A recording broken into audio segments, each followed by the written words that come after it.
Hi, hello again. It's Trevor here from First Class University. Thanks for joining me. I've had a few questions on my YouTube channel which have been asking me what is the difference between an experience in a UK university and experiences of other countries. Well, I haven't taught in universities in every country around the world. That would take quite a long time. But I have taught in universities, for example, in China and in Taiwan. And I do talk a lot with students who are from other countries like India and Pakistan and Mongolia, Vietnam, Laos and other European and North American countries, for example. And I think there's a huge difference between a UK university experience and, from a student's point of view, what you have experienced back home.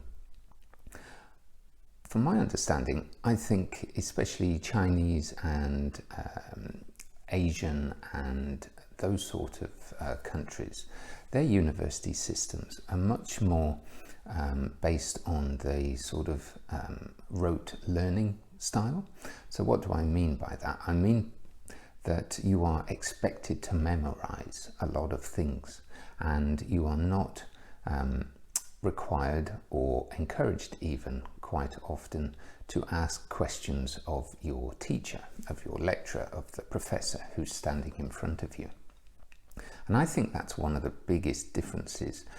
Maybe you're coming from a university in Africa or Asia and you're coming over to the West into a UK or North American university.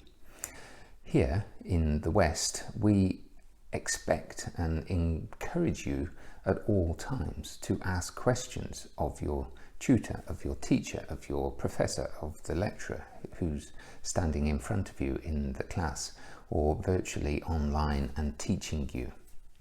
Why do we do that?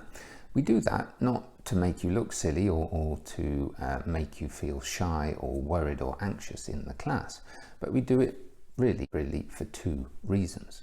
The first one is to make sure that you fully understand what we're talking about and what we're covering in class. Because after all, if you don't understand, the teacher's job isn't really done very well.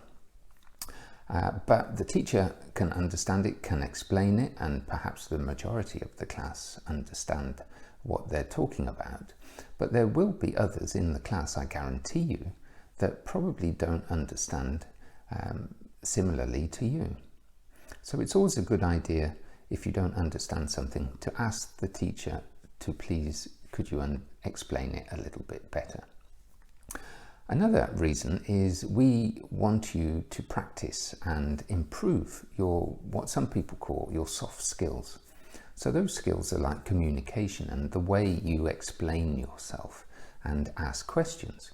So we totally want to encourage you to stick up your hand and do it in a professional way, but to ask and communicate your ideas to the class. And this brings me on to another part that you might feel uncomfortable at the beginning, but it's very common in a UK classroom, be it online or be it in a physical class. And that is, you're going to be asked to input your own ideas and your own thoughts into your classroom learning.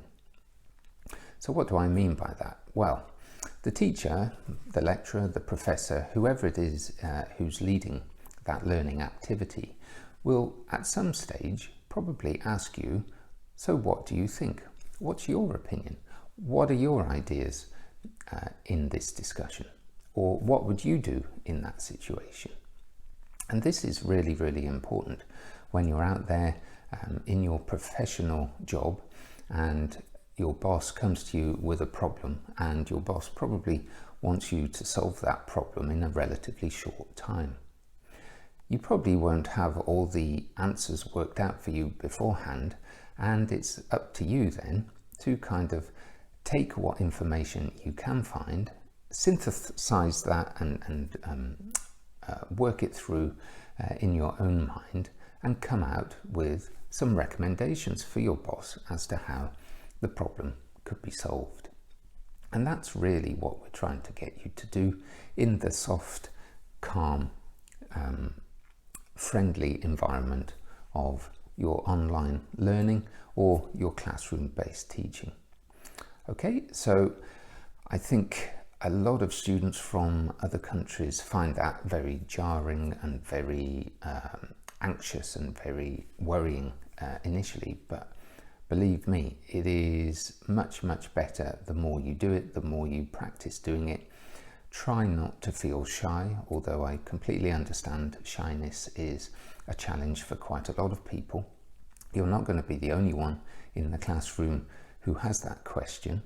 And if you can prepare beforehand, perhaps especially useful with online learning and virtual learning environments, you can get hold of the learning materials before the class session starts, so you can prepare yourself for any strange words that you might not understand or interesting concepts that you haven't got your head around yet.